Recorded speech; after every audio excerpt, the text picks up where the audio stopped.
નમસ્કાર વિદ્યાર્થી મિત્રો, આજે આપણે ધોરણ 10માં ચેપ્ટર 14ના આગળના ઉદાહરણ જોઈશું. જેમાં ઉદાહરણ નંબર 7 છે કે એક શાળાના ધોરણ 10માં 40 વિદ્યાર્થીઓ છે. ટોટલ વિદ્યાર્થી કેટલા છે આપણી જોડે? 40. તેમાંથી 25 છોકરીઓ અને 15 છોકરાઓ છે. વર્ગ શિક્ષકે એક વિદ્યાર્થીને વર્ગ પ્રતિનિધિ તરીકે પસંદ કરવાનો છે. દરેક વિદ્યાર્થીના નામ ભિન્ન ભિન્ન ચિઠ્ઠી પર લખેલ છે. ચિઠ્ઠી એક સમાન છે, પછી તે ચિઠ્ઠીને થેલામાં મૂકે છે અને સંપૂર્ણ રીતે મિશ્ર કરે છે. પછી તે થેલામાંથી એક ચિઠ્ઠી કાઢે છે અને ચિઠ્ઠી પર લખેલું નામ છોકરીનું હોય કે છોકરાનું હોય તેની સંભાવના કેટલી? આપણને આટલી માહિતી આપેલી છે. હવે અહીંયા શું છે, ધોરણ 10માં ટોટલ વિદ્યાર્થી કેટલા છે? 40. એમાં 25 છોકરીઓ અને 15 છોકરાઓ છે. તો આપણે અહીંયા લખશું, અહીં ધોરણ 10માં કુલ વિદ્યાર્થીઓની સંખ્યા કેટલી થાય છે? 40. માટે કુલ પરિણામ આપણને કેટલા મળશે? માટે કુલ પરિણામની સંખ્યા 40 થાય. બરોબર, જેટલા વિદ્યાર્થી ક્લાસમાં એટલા આપણા પરિણામ. હવે શું કહે છે કે 25 છોકરીઓ અને 15 છોકરાઓ છે. બરોબર, તો છોકરીનું હોય તેની સંભાવના કેટલી? તો લખીએ, ઘટના એ છોકરીનું નામ હોય. બરોબર, આ ઘટના એ. ચલો, માટે ઘટના એના પરિણામની સંખ્યા. હવે ઘટના એના પરિણામની સંખ્યા કેટલી થાય? તો છોકરીઓ કેટલી છે? 25. તો છોકરીનું નામ હોય તો ઘટના એના પરિણામની સંખ્યા કેટલા? 25 થાય. માટે ઘટના એની સંભાવના P of A બરાબર ઘટના એના પરિણામ ભાગ્યા કુલ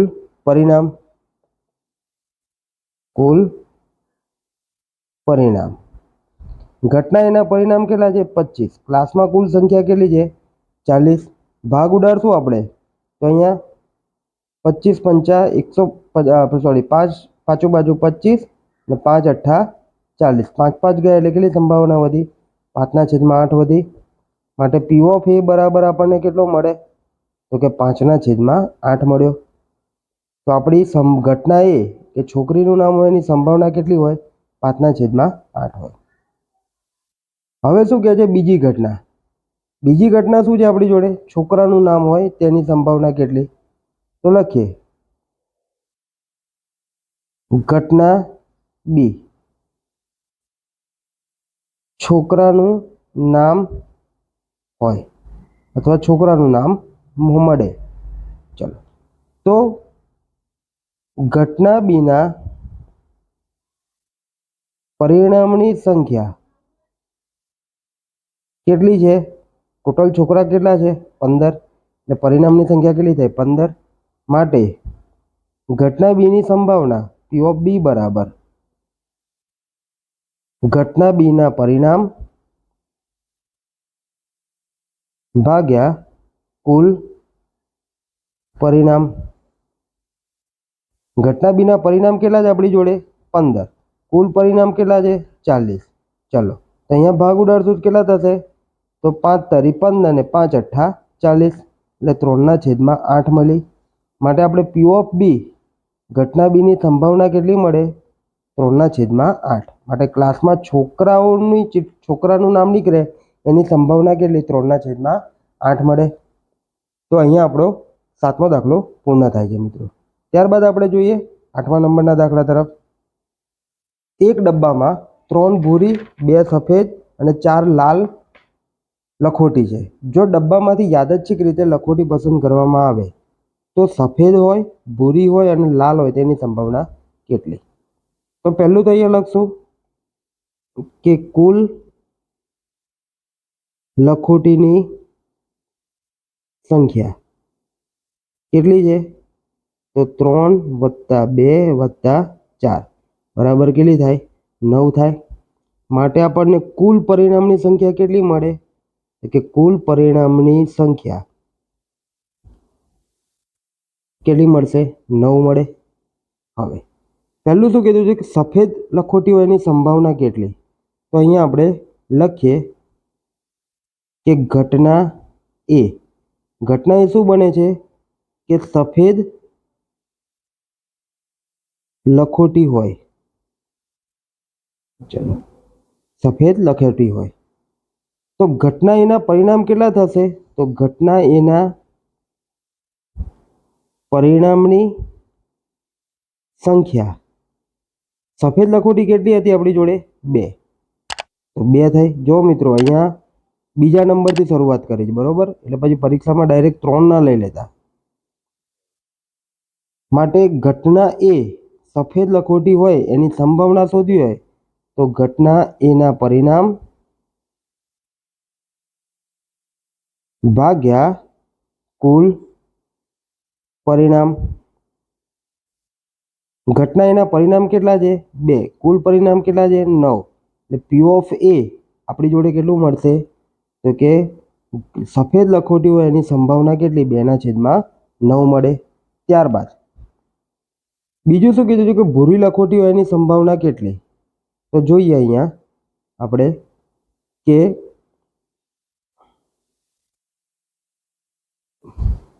ઘટના બી શું છે કે ભૂરી લખોટી હોય. ચલો, ભૂરી લખોટીની સંખ્યા કેટલી છે? તો લખશું અહીંયા કે ઘટના બીના પરિણામની સંખ્યા. ઘટના બીના પરિણામની સંખ્યા કેટલી છે? એટલે કે ભૂરી લખોટી કેટલી છે આપણી જોડે? 3 છે. એટલે પરિણામની ઘટના બી બને, ભૂરી લખોટી મળે, એના પરિણામો કેટલા છે? 3. માટે P ઓફ બી બરાબર શું થશે મિત્રો? કે ઘટના બીના પરિણામ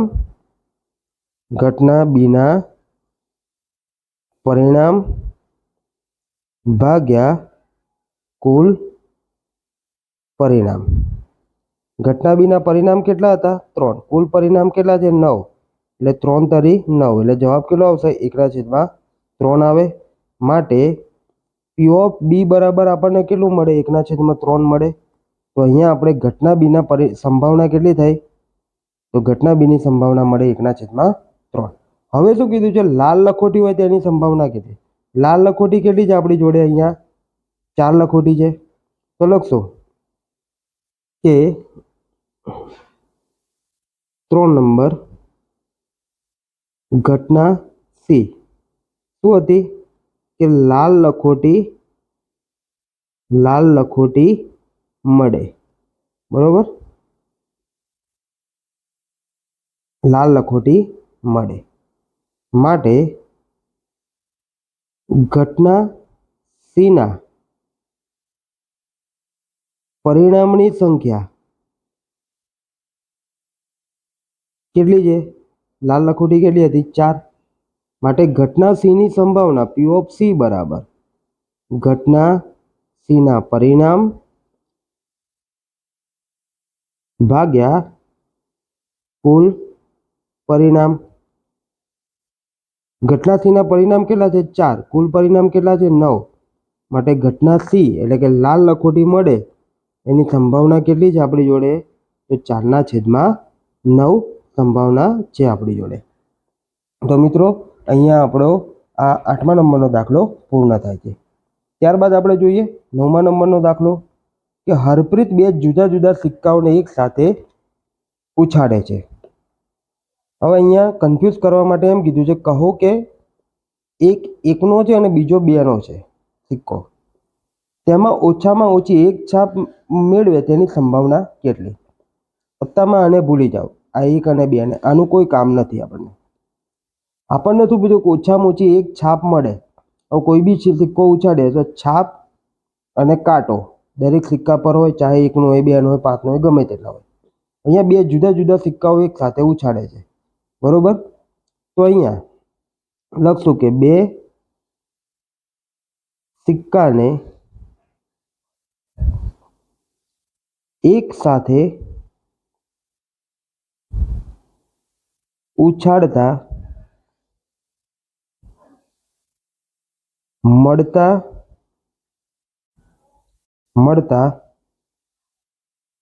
પરિણામની સંખ્યા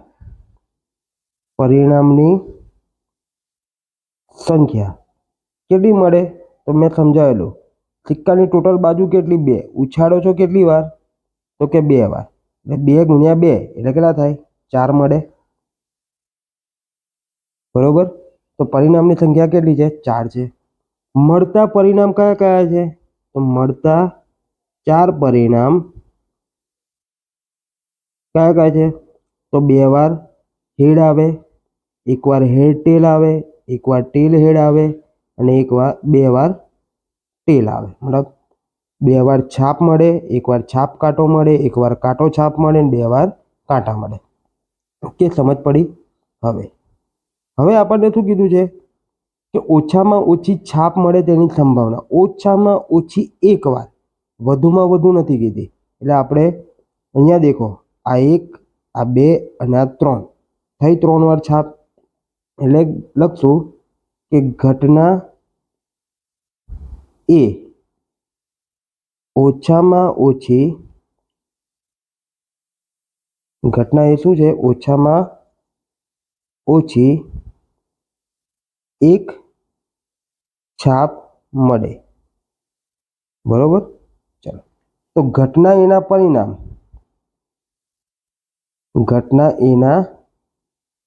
પરિણામની સંખ્યા કેટલી છે? 3 થઈ.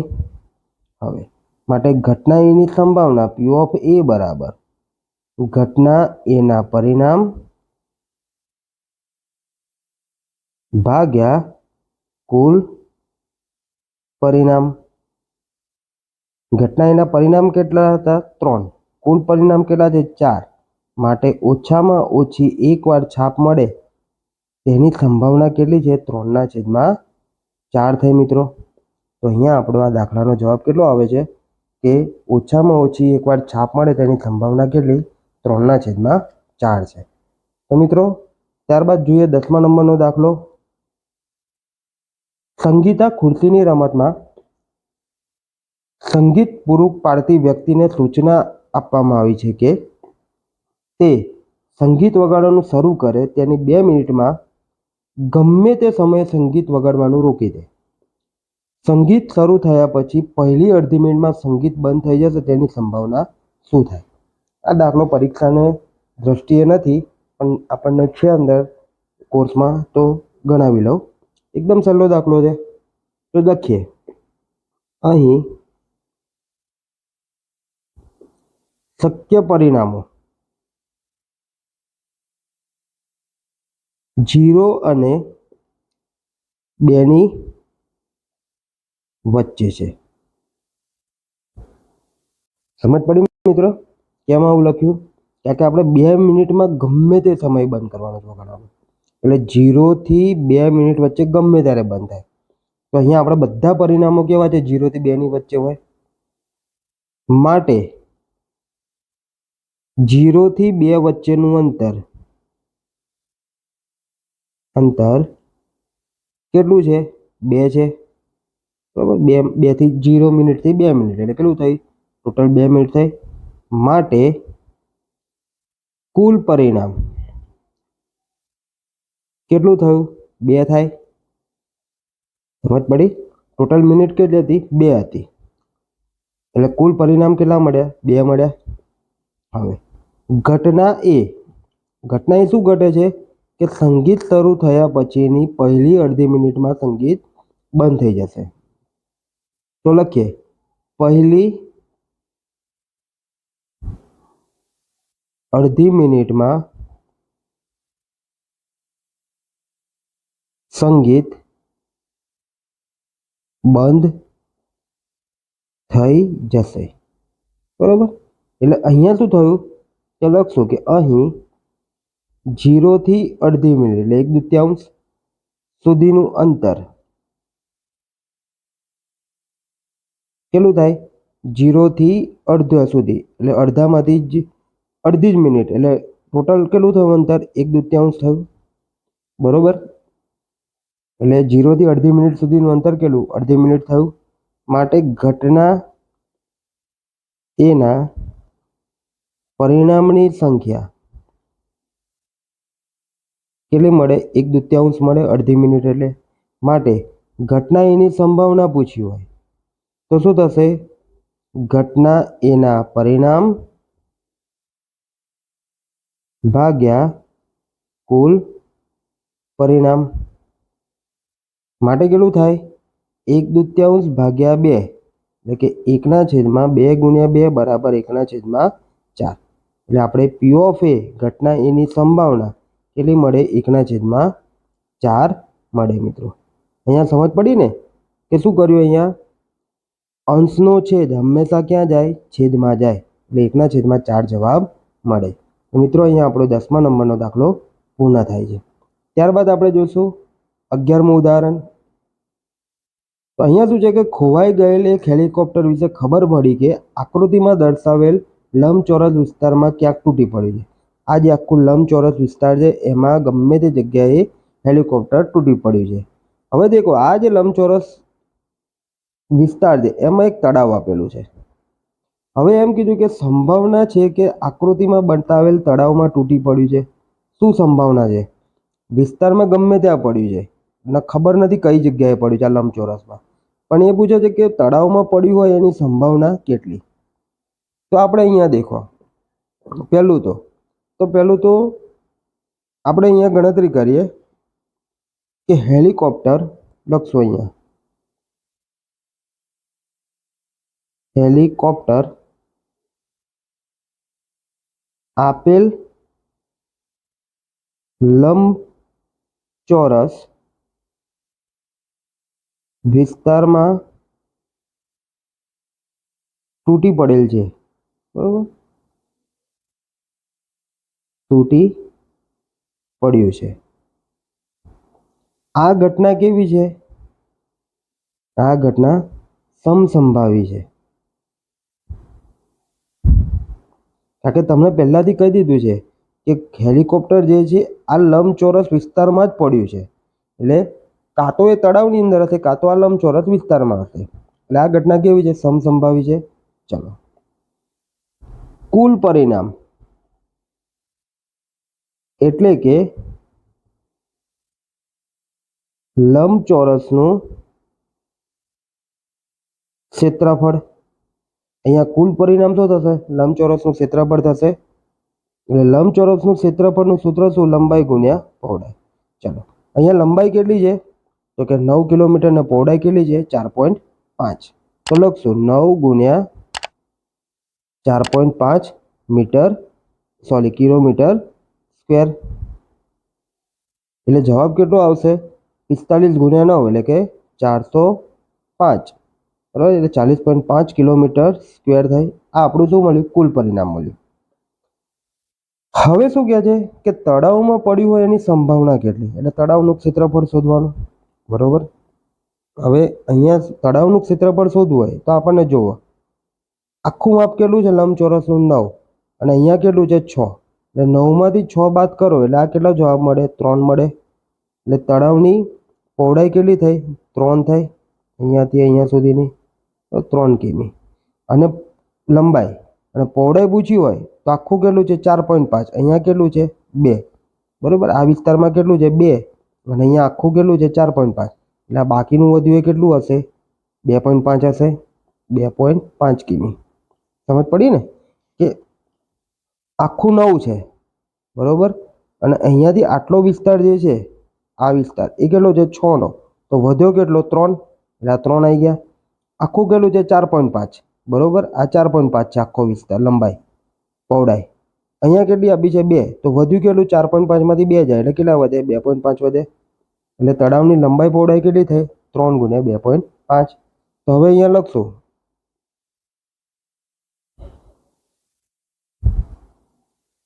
કે તળાવનું ક્ષેત્રફળ બરાબર લંબાઈ ગુણ્યા પહોળાઈ. લંબાઈ કેટલી છે તળાવની? તો કે 3. અને પહોળાઈ કેટલી છે 2.5 બરોબર કિલોમીટર સ્ક્વેર. ટોટલ કેટલું થયું 7.5 થયું, 25 તરી 75 એટલે 7.5 કિલોમીટર સ્ક્વેર થયું. હવે આ બધું થયું તળાવનું ક્ષેત્રફળ ને લંબચોરસ વિસ્તારનું ક્ષેત્રફળ. હવે શું છે ઘટના એ શું છે કે હેલિકોપ્ટર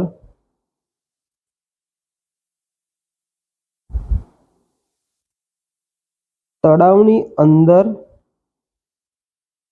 પડે બરોબર. આની સંભાવના શોધવાની છે માટે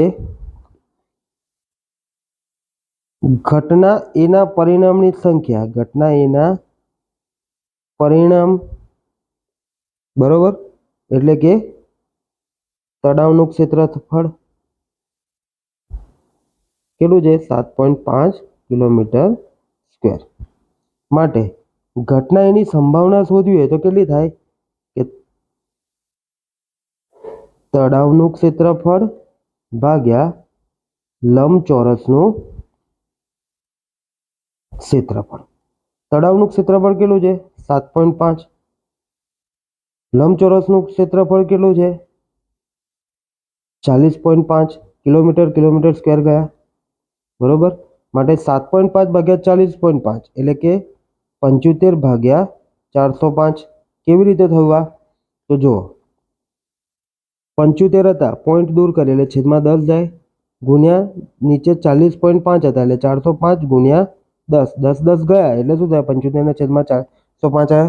ભાગ ઉડાડશું આપણે બરોબર. તો અહીંયા 15 પંચા 75 અને 15 ગુણ્યા 27 એટલે કેટલા થાય 405 થાય. એટલે કે આપણને અહીંયા પી ઓફ એ બરાબર કેટલા મળે 5/27 મળે. એટલે કે હેલિકોપ્ટર તળાવમાં પડવાની સંભાવના કેટલી છે 5/27 સંભાવના છે. સમજ્યા મિત્રો. તો અહીંયા આપણો 11મો દાખલો પૂર્ણ થાય છે. ત્યારબાદ આપણે જોઈએ 12મા દાખલા તરફ કે 12મો દાખલો શું છે પૂંઠાની પેટીમાં રાખેલા 100 ખમીસ પૈકી 88 ખમીસ કેવા છે સતીરહિત છે એટલે સારા છે. તો લખીએ અહીંયા પૂંઠાની પેટીમાં રહેલ કુલ ખમીસની સંખ્યા કેટલી છે 100. માટે કુલ પરિણામની સંખ્યા કેટલી થશે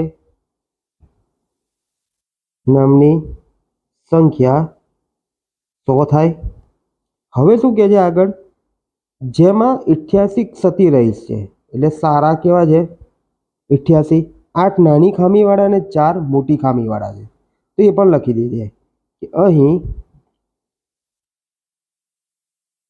સતીરહિત ખમીસ કેટલા છે 88 છે. બીજું નાની ખામીવાળા ખમીસ કેટલા છે તો કે 8 અને મોટી ખામીવાળા ખમીસ કેટલા છે તો કે 4. ચલો હવે અહીંયા શું કહે છે કે વ્યાપારી જીમિક સતીરહિત ખમીસ જ સ્વીકારશે બરોબર. એ ખાલી કેવા ખમીસ હશે જે સારા હશે તે જ લેશે. એટલે એ તો કેટલા લેવાનું છે 88 લેવાનું છે. સતીરહિત ખમીસ કેટલા છે માત્ર ને માત્ર 88. તો અહીંયા લખીએ કે જીમી સતીરહિત ખમીસ જ સ્વીકારે તો તેવા ખમીસની સંખ્યા કેટલી છે 88.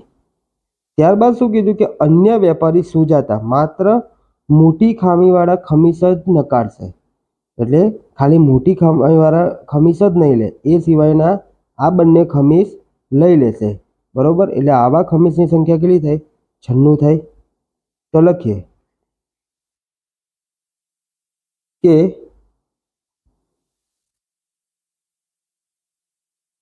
સુજાતા મોટી ખામી વાળા ખમીસ નકારશે તો તેવા ખમીસની સંખ્યા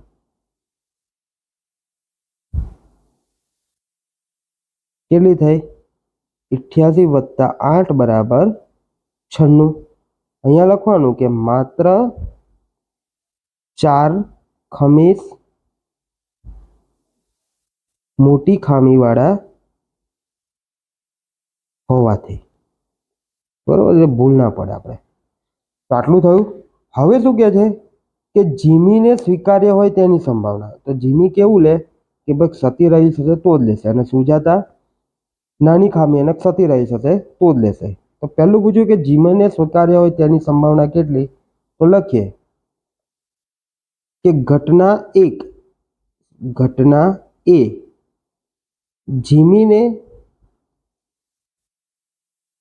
સ્વીકાર્ય હોય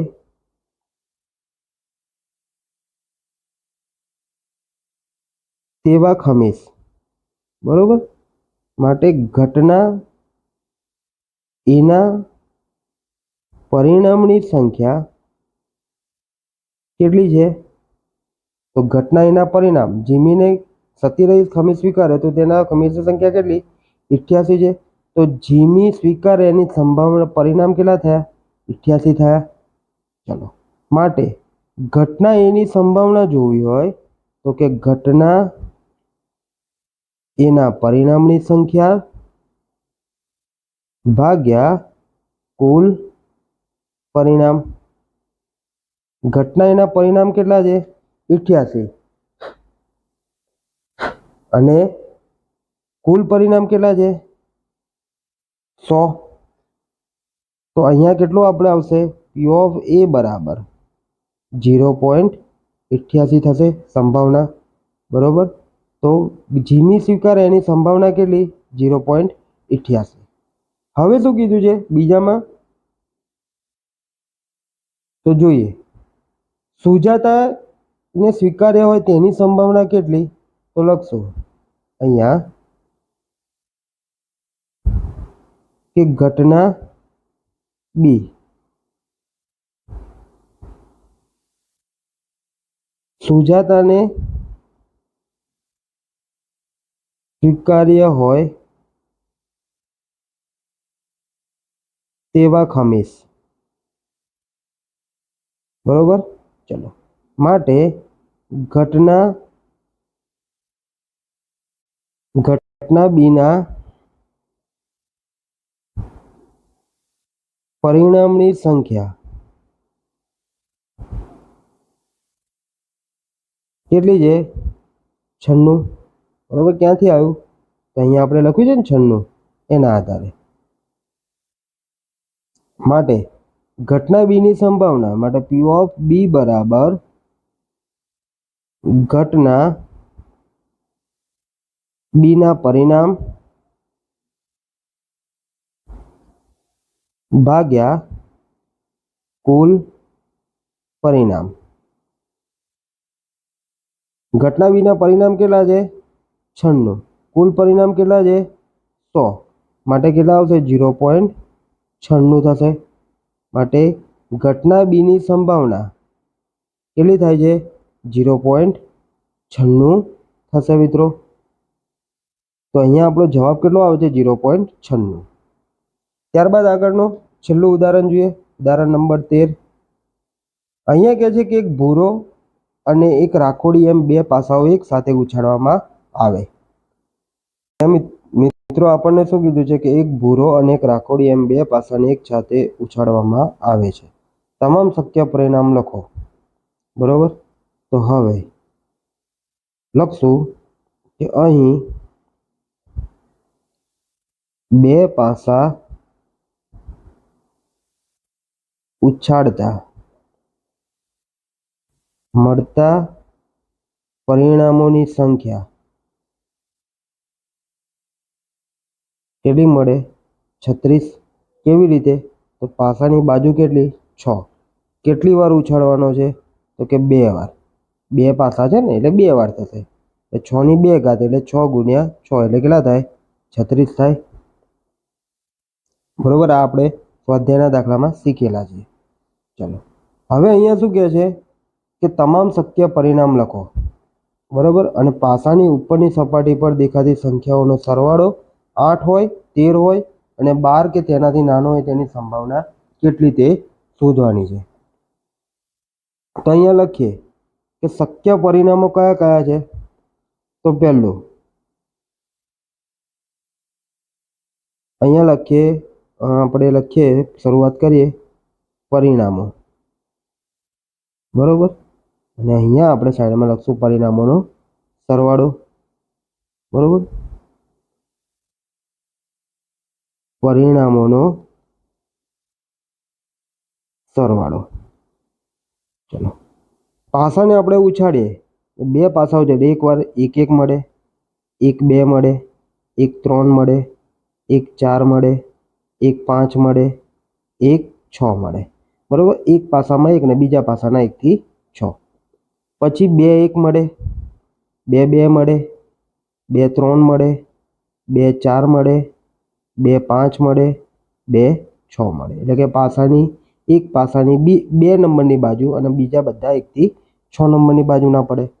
પછી એક પાસાની 3 બાજુ અને બીજા પાસાની 1 બાજુ, એક પાસાની 3 ને 2, 3 ને 3 બાજુ, 3 ને 4 બાજુ, 3 ને 5 બાજુ, 3 ને 6 બાજુ. બરોબર, પછી 4 1 4 ને 2 બાજુ, 4 ને 3 બાજુ, 4 ને 4 બાજુ, 4 ને 5 બાજુ, 4 ને 6 બાજુ. ત્યારબાદ 5 1 5 2 5 3 5 4 5 5 5 6 થાય. ત્યારબાદ 6 1 6 2 6 3 6 4 6 5 અને 6 ને 6 બાજુ થાય. ચલો હવે આ પરિણામો મળતા પરિણામો લખાઈ ગયા. હવે શું કીધું કે મળતા પરિણામો લખવાના, તો આપણે લખી નાખ્યા. હવે પરિણામોનો સરવાળો લખીએ. તો અહીંયા જુઓ મિત્રો, અહીંયા શું છે 1 + 1 એટલે કેટલા થાય? 2 થાય. તો અહીંયાનું પરિણામનો સરવાળો કેટલો થશે? આપણો 2 થશે. એ રીતે અહીંયા 2 + 1 3. બરોબર, આ રીતે 2 + 1 3, 2 + 1 3. એ રીતે 1 + 3 એટલે કેટલા થાય? 4. 1 + 4 એટલે કેટલા થાય? 5. 1 + 5 એટલે 6. 1 + 6 એટલે 7. 2 + 6 એટલે 8. 3 + 6 એટલે 9. 4 + 6 એટલે 10. 5 + 6 એટલે 11 અને 6 + 6 એટલે 12. બરોબર, તો હવે આપણે પાસા હોય, પાસામાં ટોટલ બાજુ કેટલી? મેક્સિમમ બાજુ કઈ? તો કે 6. અને બીજા પાસાની 6 એટલે વધારેમાં વધારે 6 6 મળે. અને 6 + 6 એટલે કેટલા થાય? 12 થી મોટી સંખ્યા મળે નહીં. અને ઓછામાં ઓછી કેટલી? એક પાસા પર 1 અને બીજા પાસા પર 1 એટલે કેટલી મળે? ઓછામાં ઓછી 2. એટલે ઓછામાં ઓછો સરવાળો 2 અને વધુમાં વધુ સરવાળો કેટલો મળે? 2 પાસાનો 2 થી 12 વચ્ચે મળતો હોય છે. સમજ પડી મિત્રો આટલી? હવે દેખો, મેં અહીંયા પહેલી જ કરી છે, જોવું હોય તો જોઈ શકાય. 2 + 3 3 + 2 એટલે કેટલા થાય? 5 થાય. એ રીતે 4 + 4 એટલે કેટલા થાય? 8 થાય. 6 + 4 એટલે કેટલા થાય? 10 થાય. સમજ્યા ને મિત્રો? આ રીતે. હવે આપણને શું પૂછ્યું છે એ જોઈએ. તો આપણને કહેવામાં આવ્યું છે કે સંભાવના શોધવાની છે. શાની? તો 8 હોય, પાસાની ઉપરની સપાટી પર દેખાતી સંખ્યાનો સરવાળો 8 હોય એ સંભાવના શોધો. તો લખશો પહેલી ઘટના એ 2 પાસાઓનો સરવાળો 8 હોય. હવે 2 પાસાઓનો સરવાળો 8 થાય તો એવા પરિણામો કેટલા મળે છે? તો અહીંયા દેખીએ આપણે મિત્રો. તો અહીંયા 2 પાસાઓનો સરવાળો આપણી જોડે 8 મળે છે. બરોબર, તો જોઈએ તો 8 ક્યારે મળે? તો અહીંયા દેખીએ આપણે. 8 એટલે આ સંખ્યા થઈ, આટલી સંખ્યા. બરોબર, આ 8 થઈ આપણી જોડે. તો આમાં પરિણામ કેટલા મળ્યા? તો કે 1. આ 2, આ 3, આ 4 અને 1 5 ટોટલ પરિણામ કેટલા મળે છે? 5 મળે છે. તો લખશું ઘટના એના પરિણામની સંખ્યા, ઘટના એના પરિણામની સંખ્યા કેટલી મળી? તો કે 5 મળી. માટે ઘટના એની સંભાવના P ઓફ A બરાબર ઘટના એના પરિણામ ભાગ્યા કુલ પરિણામ. ઘટના એના પરિણામ કેટલા છે? 5. કુલ પરિણામ કેટલા છે? 36. એટલે P ઓફ A આપણને કેટલો મળે? 5/36 મળે. તો આપણી આ પહેલું પરિણામ કેટલું થયું? પહેલી ઘટનાની સંભાવના 8 સરવાળો મળે એની સંભાવના કેટલી? તો કે 5/36. હવે શું પૂછ્યું છે? બીજું 13 હોય. હવે આપણને ખબર છે કે 2 પાસા છે, બરોબર? આપણે 2 પાસા લઈએ. આ 2 પાસા છે. 2 પાસામાં મેક્સિમમ નંબર કેટલા હોય? 6. 6 + 6 કરો એટલે સરવાળો કેટલો આવે? 12 આવે. તો અહીંયા તો કે પાસા પર 6 + 7 તો આવવાનું નથી. એટલે આ સંભાવના કેવી છે? 13 મળવાની સંભાવના કેવી? 0 થાય. તો લખશું અહીંયા કે ઘટના બી 2 પાસાઓનો સરવાળો 13, 2 પાસાઓનો સરવાળો 13 હોય. તો ઘટના બીના પરિણામની સંખ્યા કેટલી મળે? તો કે 13 તો મળવા નથી, એટલે પરિણામની સંખ્યા કેટલી થાય? 0 થાય. માટે P ઓફ B ઘટના બીની સંભાવના ઘટના બીના પરિણામ ભાગ્યા કુલ પરિણામ. ઘટના બીના પરિણામ કેટલા છે? 0. કુલ પરિણામ કેટલા છે? 36. બરોબર? એટલે જવાબ કેટલો આવશે? 0. મતલબ ઘટના બીની સંભાવના કેટલી થાય? અહીંયા આપણે મિત્રો 0 થાય. ચલો, ત્યારબાદ ત્રીજું પૂછ્યું છે કે 12 કે તેનાથી નાનો હોય તેની સંભાવના સરવાળો. બરોબર? 12 અથવા 12 થી નાનો હોય તેવા સરવાળાની સંભાવના. તો જોઈએ આપણે કેટલું થાય. તો લખશું ઘટના C. બરોબર? લખીએ અહીંયા કે ત્રીજો નંબર ઘટના C 12 કે તેથી નાનો સરવાળો મળે તેની 12 કે તેનાથી નાનો સરવાળો મળે. બરોબર? એની આપણે સંભાવના શોધવાની. હવે દેખો અહીંયા શું કીધું છે આપણને? 12 કે તેનાથી નાનો. તો 12 એટલે કે આ મળ્યો. બરોબર? એ કેટલા મળે? એક પરિણામ. એનાથી બી નાના બધા એટલે 1 2 3 4 5 6 5 4 3 2 1 ટોટલ કેટલા પરિણામ મળે છે? 36 પરિણામ આવશે. બરોબર? કુલ પરિણામ જેટલા જ મળવાના, 12 કે તેનાથી નાનો સરવાળો મળે. તો ઘટના C ના પરિણામની સંખ્યા કેટલી થાય? તો લખશું ઘટના C ના પરિણામની સંખ્યા કેટલી છે? 36 છે. માટે ઘટના C ની સંભાવના P ઓફ C બરાબર ઘટના C ના પરિણામ ભાગ્યા કુલ પરિણામ. ઘટના C ના પરિણામ કેટલા છે? 36. કુલ પરિણામ કેટલા છે? 36. 36 ભાગ્યા 36 એટલે કેટલો જવાબ આવે? 1 આવે. માટે ઘટના C એની સંભાવના કેટલી મળે? 1 મળે મિત્રો. તો અહીંયા આપણો જવાબ કેટલો આવશે? 1 જવાબ આવે છે. તો મિત્રો અહીંયા આપણા ચેપ્ટર નંબર 14 ના તમામ દાખલા પૂર્ણ થાય છે. હવે પછી આપણે ચેપ્ટર નંબર 13 ચાલુ કરશું, આંકડાશાસ્ત્ર. જો મિત્રો તમે હજુ પણ મારી ચેનલને સબસ્ક્રાઇબ ના કર્યું હોય તો ઝડપથી કરજો, કે જેથી કરીને આવનારા તમામ વિડીયો આપ સુધી ઝડપથી પહોંચતા રહે. આભાર મિત્રો.